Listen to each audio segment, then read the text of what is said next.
King Charles was the one being celebrated, but by the time the ceremony ended, many people had stopped watching him. Instead, their eyes were fixed on the man riding behind him. At Trooping the Colour 2026, Prince William appeared exactly where tradition expected him to be. Yet somehow, everything about the image felt different. And as clips spread across the internet, a burning question started gaining momentum. Were people simply witnessing another royal parade? Or had Britain quietly begun treating William like its next king long before the throne changed hands? The morning London held its breath. In recent months, there's been an increasingly persistent narrative that's been forming around the British monarchy. Some royal observers pointed out that William is no longer simply preparing for the throne. He is, in practice and perception, already operating in that role. As one royal expert put it, William is making power moves and is already essentially leading the royal family, intent on preserving the realm. According to the expert, King Charles is gradually stepping back from the most politically and institutionally sensitive aspects of royal management, while William takes on a more direct and assertive role in shaping the future of the monarchy. On June 13, 2026, during Trooping the Colour, that perception was once again brought into public focus, and with much more heat. William, the Prince of Wales, joined the rest of the senior working royals at the annual parade in which the British Armed Forces marked the upcoming 78th birthday of King Charles. And true to his role as Colonel of the Welsh Guards, William did what he does every year. He rode on horseback. When the people saw William, everything about him seemed to confirm it. His uniform left very little to the imagination about the importance of the occasion. He wore a bright red ceremonial tunic, a towering bearskin hat, a garter sash, and at his side, a ceremonial sword. It was the full dress of a man who takes his regimental duties quite seriously. Riding beside him were his aunt, Princess Anne, and his uncle, Prince Edward. The three royal colonels formed a mounted guard behind the king's carriage as it processed down the Mall. Ahead of him, King Charles and Queen Camilla traveled in an Ascot Landau carriage after the king once again opted out of riding on horseback, as he has done since 2023. One eye-catching detail in the setup was that while the king was with his queen, William wasn't.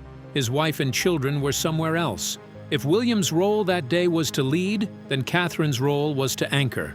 And she did it with characteristic elegance.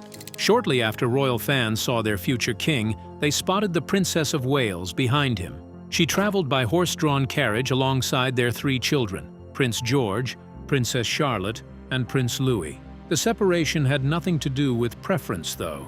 It was a matter of role. Catherine was wearing a bespoke baby blue coat dress by Catherine Walker, with contrasting white piping that gave the look a crisp, almost architectural precision. She had the Irish Guards brooch pinned to her lapel, a nod to her own military role as the regiment's colonel. On her head sat a wide-brimmed Philip Treacy hat, also in pastel blue. Her hair was swept into a charming updo. She wore her trusted Cassandra gold earrings, a pair she had first worn to Prince Louis's christening back in 2018, and which valued at £4,360 for those keeping score. Royal insiders commented that the pale blue was widely seen as a mirror of Princess Diana, who had worn a remarkably similar Catherine Walker dress decades earlier. The pair drew admiration from royal watchers. The procession made its way from Buckingham Palace down the famous tree-lined Mall toward Trafalgar Square, before the royals and the military gathered at Horse Guards Parade for the ceremony itself. And of course, no Trooping the Colour would be complete without the traditional Buckingham Palace balcony appearance. The royal family gathered to watch the RAF fly past, bringing the celebrations to a fitting conclusion. As crowds cheered below, aircraft soared overhead, and the iconic moment served as a powerful reminder of the enduring traditions that continue to make Trooping the Colour one of the most anticipated events in the royal calendar, and a celebration of the armed forces. Yet while the cameras followed the pageantry and precision, another conversation had already begun in the background: King Charles's troubles. One of the most heartwarming moments of the day came after the parade when King Charles was seen feeding carrots to some of the horses that had taken part in the ceremony. And it wasn't just those horses that pulled the carriages that got a treat. All of the horses that took part in Trooping the Color today will be fed with hay, treats, carrots, and vegetables to say thank you for their service, according to reports. However, the sight of King Charles doing that was as heartwarming as it was concerning. Royal observers quickly pointed out something that has stood out like a sore thumb for years: the King's deteriorating health. The question of why this year's event got so much attention suddenly had an answer. According to media outlets, power is changing hands, and the King wants it known. Royal fans know that for a very long time, King Charles has endured the physical toll of royal duties, even right from when he was Prince Charles. When he was heir to the throne, he performed duties delegated to him by the Queen, and when she passed, the weight fell squarely on him. But leaving the weight of royal duties aside, the King has long borne something else: his past injuries and persistent health concerns. But nothing could have prepared him, the royal family, or the world for what his latest report revealed. Some media outlets stated that behind palace doors, doctors have uncovered troubling complications beyond his known battle with cancer, raising urgent questions about the King's overall condition. Although the palace initially confirmed that the King had begun treatment for cancer. Well, the statement was released by Buckingham Palace just after 6 p.m. local time here in London, revealing the news that the King has been diagnosed with a form of cancer. There are now medical findings that showed his condition may be even more complex than the doctors thought. Sources close to the royal medical team have hinted that additional complications were detected during routine examinations, raising serious concerns about his overall health. King Charles had had swollen fingers and hands for years, but the matter was repeatedly dismissed as merely a minor issue, possibly linked to arthritis or circulation problems. However, when the recent medical evaluations were carried out, the results begged to differ. They showed that these symptoms may have been part of a larger, more concerning health condition. Some experts went further, pointing out that persistent swelling in the hands can sometimes be a sign of underlying organ dysfunction, particularly in the heart, liver, or kidneys. Even though no such diagnosis has been confirmed by the King's medical team, the reality remains that his medical challenges go beyond just cancer. The new findings changed things quite a bit. The doctors acted swiftly. They had to adjust his treatment plan since they not only had to address his cancer now, but also other emerging health challenges. Given the King's extensive medical history, including past injuries, surgeries, and underlying conditions, experts worry that his body may not respond well to intensive treatment. As concerns grow within the palace, the public anxiously awaits updates on his condition and future. Whenever a serious illness like cancer is diagnosed, medical experts usually look at a patient's overall health to determine how well they can tolerate treatment. In King Charles's case, it's not that simple, and the care with which everything had to be treated raised real concerns. In case anyone is wondering why cancer treatments such as chemotherapy and radiation were not done, it's pretty simple. Such treatments can weaken the immune system, making patients more susceptible to infections and other complications. Since the King has previously battled respiratory infections and has undergone multiple surgeries, the doctors fear that his body may struggle under the demands of treatment, which is why many believe the King is giving way to younger royals. But how true is that? Is the King really stepping back? While there has been no official suggestion that the King will abdicate, the reality of his condition is serious enough to raise concerns about the future of the British monarchy. When examining King Charles's health, age is one thing that cannot be overlooked since it is an important factor in how well a patient responds to therapy. It's one thing for a person to successfully fight cancer in their 70s, but total recovery is a different matter altogether. The risk of complications is also higher. To add to that, his doctors have noted that the previous keyhole surgeries carried out on his knees when he was younger, as well as his back issues, could make prolonged periods of inactivity during treatment more difficult. This could lead to muscle weakness, mobility challenges, and even an increased risk of blood clots. Now, beyond the immediate effects of cancer, there is growing concern over what the king's latest health report means about his overall well-being, and for the monarchy in general. Although the palace has remained tight-lipped about these new medical concerns, it didn't stop people from drawing their own conclusions. According to online forums, the most talked about topic is the fact that the king is obviously not as fit as he used to be, and that probably inhibits his performance of his duties. And if that was the case, someone needed to step in to assist him in those areas. It didn't help matters when people saw the king relying more on aides, and his once energetic presence seemed somewhat diminished. People believe that these changes, though gradual, may have been early indicators of his worsening health. And then there's the issue of his sudden reduction in royal duties. People immediately attributed his lighter schedule to a natural transition, allowing the younger Prince William to take on more responsibilities. The speed at which doctors moved to begin treatment was also a telltale sign, showing that aside from the cancer, whatever was going on was very serious. The exact details remain unclear, but what is certain is that the king is facing one of the most serious health battles of his life. Beyond just fighting cancer, the king's medical team will need to monitor him for potential complications. Additionally, as a result of his previous encounters with infections, the king's immune system may not be as robust as it once was. This was the major reason why he stopped appearing on horseback during trooping the color, effectively handing that position to William. So attention naturally shifts to the person standing closest to the throne, the obvious choice. As William sat on the horse, leading the parade, some royal watchers commented that it was the beginning of his reign, though still unofficial. And in a way, it makes sense that people see it that way, even though he was probably just performing his duties as Colonel of the Welsh Guards.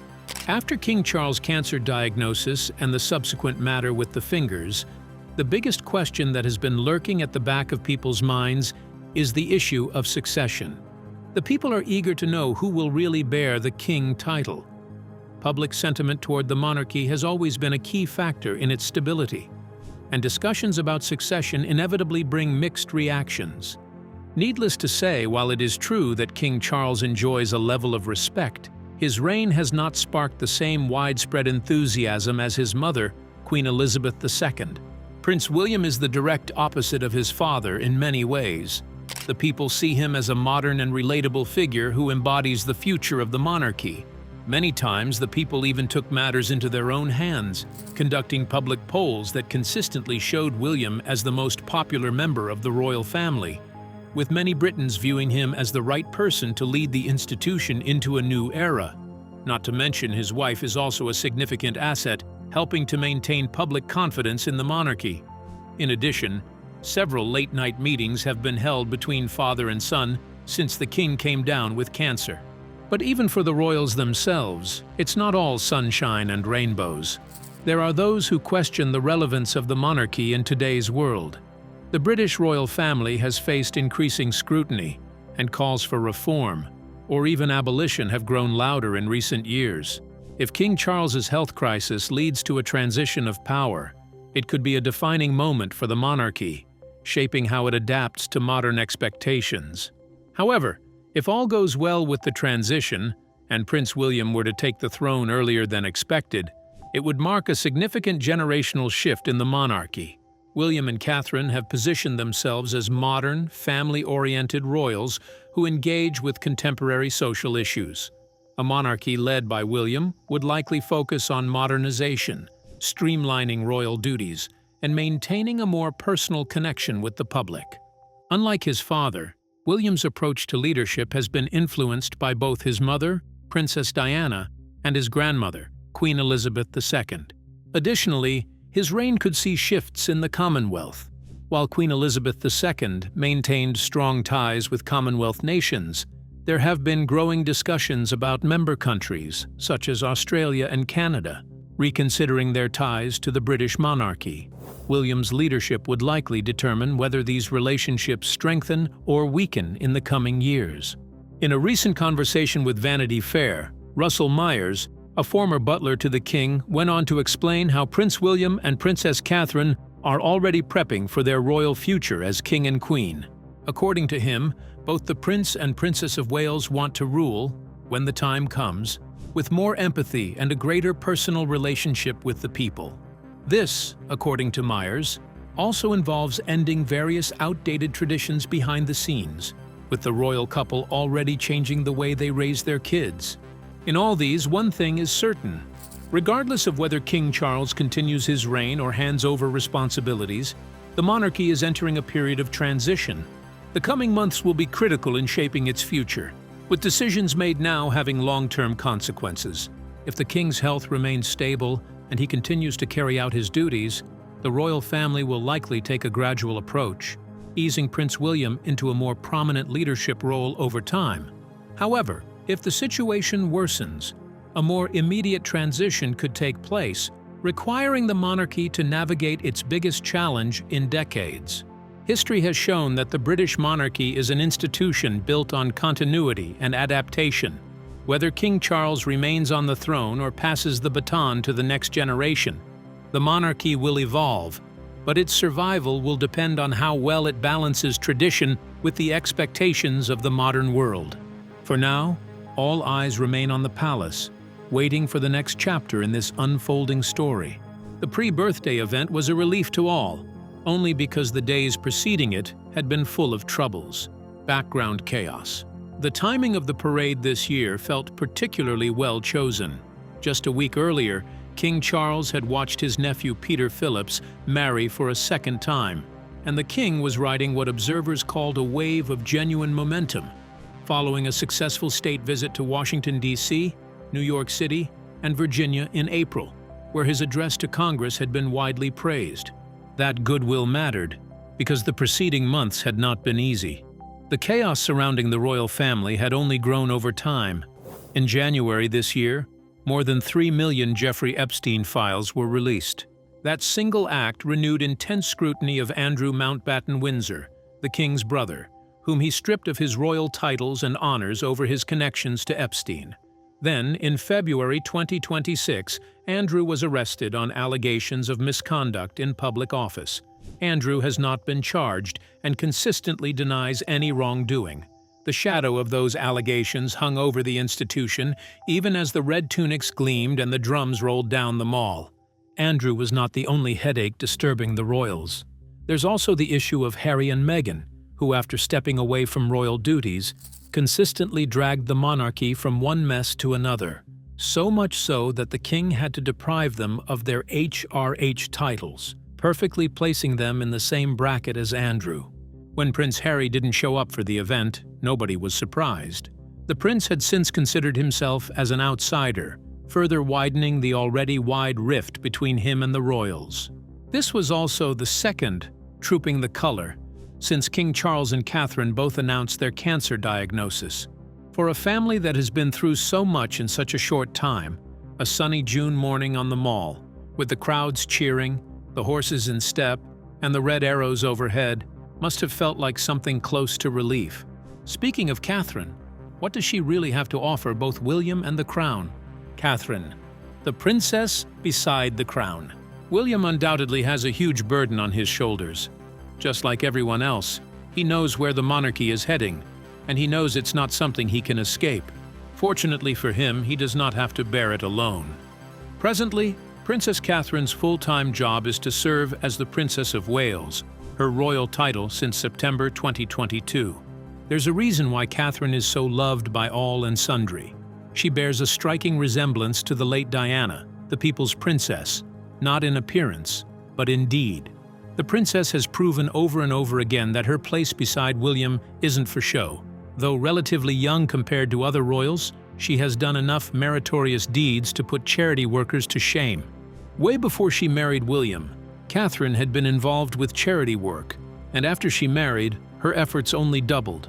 In 2007, she curated a photography exhibition to mark the book launch of Time to Reflect by Alistair Morrison to raise funds for UNICEF. Then she visited Naomi's house hospice in 2008, where she spent time with children. Later that same year, she organized a 1990s-themed roller disco fundraiser which raised £100,000, split between Oxford Children's Hospital and the mental health charity place 2B.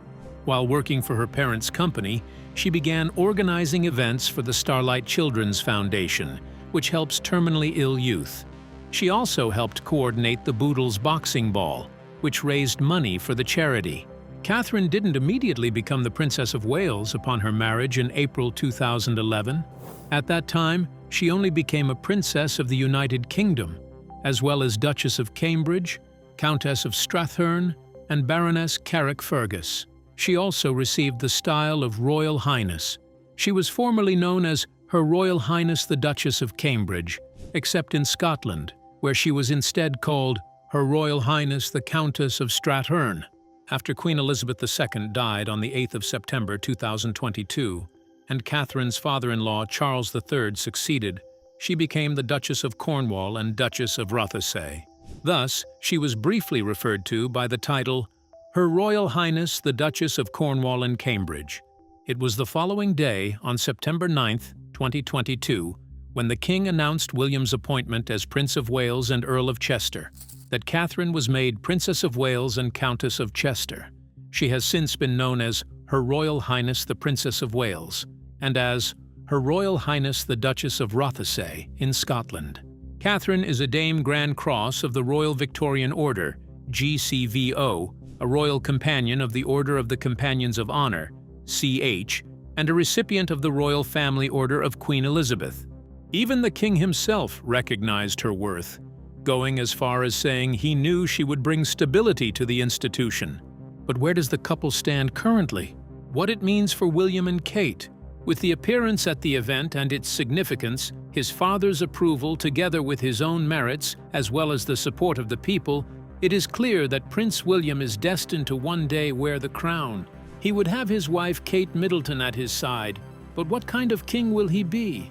The moment Prince William succeeds his father, he will become sovereign of the United Kingdom and 14 Commonwealth realms, with Princess Kate as a steadfast and loving partner. After Buckingham Palace's sudden 2024 announcement that the King was undergoing cancer treatment, the next chapter has come into sharper focus, and now it appears the couple may have to start gearing up for their future roles much sooner than they would have expected. Being the heir and the heir's spouse, Prince William is refining his stature as an international statesman, while Princess Catherine has now completely returned to public life after she stepped back in 2024 to undergo her cancer treatment, when she shared that she had completed chemotherapy and announced in January that she was now in remission. Many people went online, congratulating her and the entire royal family as if every one of them had a share in the cancer.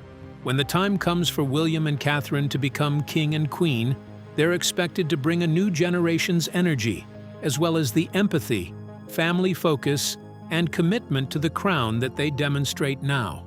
The couple already show millennial values by using technology and social media to connect with younger generations. They openly prioritize mental health, family wellness, and work-life balance, bringing a fresh honesty to royal life. Their focus on issues like climate change, homelessness, and child welfare shows a generation committed to real, hands-on change. Even as they balanced royal duties, the Wales raise their children with a sense of responsibility and prepare them for the future. While their parental approach respects tradition, it also pushes to modernize the monarchy. Above all, many media outlets report that William and Catherine lead with a service-first mindset, using their platform to make a positive difference, true to the spirit of their millennial generation. One thing that can't be denied is the fact that the last couple of years have been turbulent for the royal family. There was the familial rift with Prince Harry, the deaths of Prince Philip and Queen Elizabeth, and the near-simultaneous cancer diagnoses of the King and Catherine, and an era that the Prince and Princess of Wales have weathered together. Despite the trials, the Prince and Princess of Wales' children, Prince George, Princess Charlotte, and Prince Louis, remain the center of their world and their first priority. According to Richard Jerome in his article, William and Catherine, A Millennial Monarchy, the couple have gone to great lengths to provide their 3 children with as normal a childhood as possible, but they've also long been installing a broader sense of duty. The 2026 Trooping the Color event was a gentle nudge to the people. According to online forums, Seeing all the royals at once was a sign that they would witness something big soon. As Britain prays for the king's health, they also hope for a great future with the heir when he becomes king. As for William and Catherine, they seem ready enough for whatever responsibilities would fall on their shoulders in the nearest future. What does this all mean for the future of the royal family? Is it the beginning of a new era for the monarchy? Share your thoughts with us in the comments section. Remember to like, share, and subscribe for more. Also, click the next video showing on your screen. You will enjoy it.